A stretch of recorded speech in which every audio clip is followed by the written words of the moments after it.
Now, brethren, I should like to talk to the older men, hoping that there will be some lesson for the younger men as well.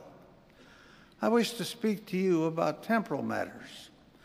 As a backdrop for what I say, I read to you a few verses from the 41st chapter of Genesis. Pharaoh, the ruler of Egypt, dreamed dreams which greatly troubled him. The wise men of his court could not give an interpretation. Joseph was then brought before him. Pharaoh said unto Joseph, In my dream, behold, I stood upon the bank of the river, and behold, there came up out of the river 7 kine, fat-fleshed and well-favoured, and they fed in a meadow. And behold, 7 other kine came up after them, poor and very ill-favoured, and lean-fleshed. And the lean and the ill-favoured kine did eat up the first 7 fat kine. And I saw in my dream 7 ears came up in one stalk, full and good. And behold, 7 ears withered, thin and blasted, with the east wind sprung up after them. And the thin ears devoured the 7 good ears. And Joseph said unto Pharaoh, God hath shewed Pharaoh what he is about to do. The 7 good kine are 7 years, and the 7 good ears are 7 years. The dream is one.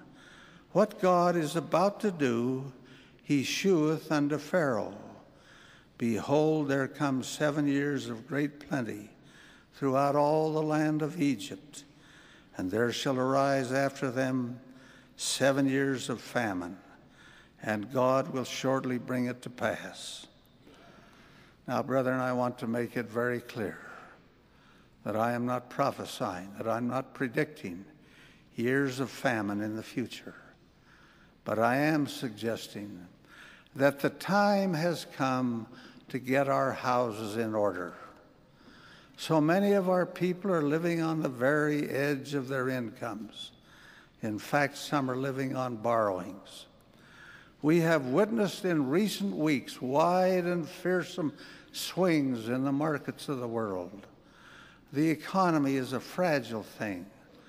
A stumble in the economy in Jakarta or Moscow can immediately affect the entire world.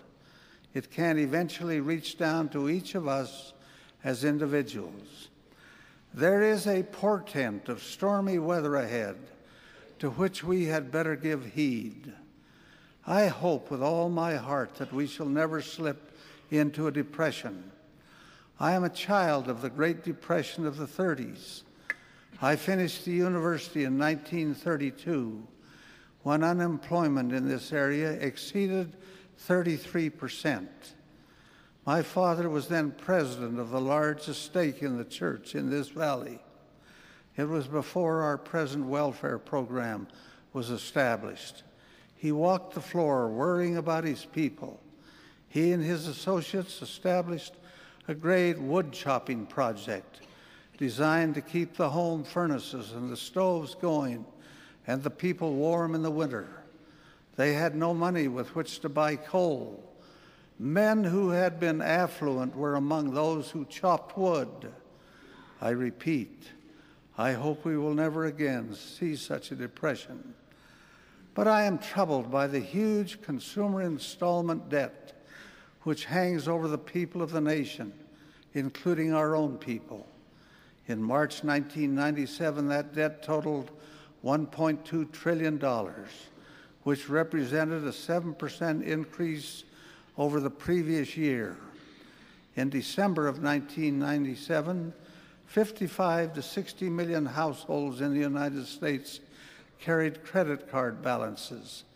These balances averaged more than $7,000 and cost $1,000 per year in interest and fees. Consumer debt as a percentage of disposable income rose from 16.3% in 1993 to 19.3% in 1996.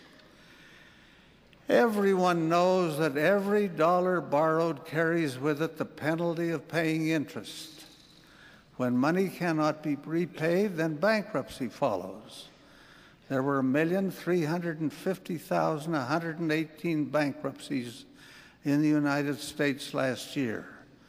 This represented a 50% increase from 1992.